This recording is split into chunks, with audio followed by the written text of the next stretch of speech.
Effigy, Pioson and the City is a German movie that tells the story of Gesche Gottfried, also known as the Bremen's poisoner, a woman who murdered 15 people by arsenic poisoning back in the 1800s and became one of the first recorded serial killers in history.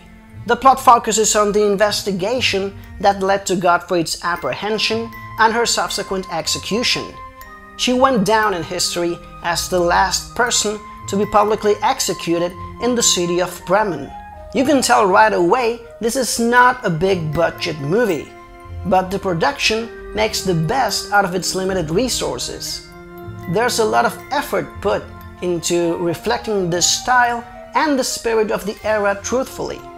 The warm colors of the palette, mainly red, orange and yellow, contrast with the grim and serious tone provided by the storytelling. The actors play each scene with a really naturalistic feel. The interactions between them just seem to flow effortless.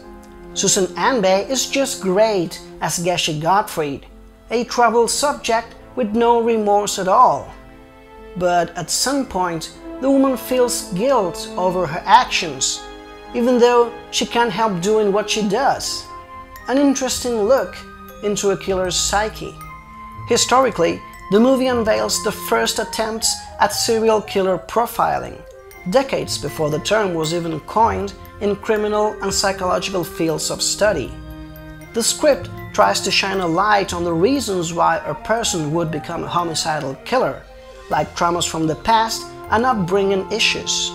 It is not so much a movie about how to catch a killer, but how to prove that she actually committed all those murders, or even try to get a confession out of her. That's the real conflict in the film. And there are some clever observations about the way patriarchy ruled during that period. It is definitely not a coincidence that the two strongest characters in the film are women fighting their own battles against male oppression. Effigy, Pioson and the City takes us 200 years back in time to an era when criminology and murder investigation were starting to become a discipline. And by doing so, it provides glimpses of the mind of one of the first serial killers in history. So I'm gonna give it an 8 out of 10. Thank you guys as always for watching. Effigy will have a limited release in theaters and hopefully will soon be available as well on digital platforms.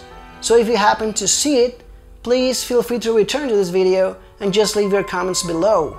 I will continue doing both English and Spanish reviews on my channel, so if you would like to subscribe, that would actually be awesome. And hopefully, I'll see you next time.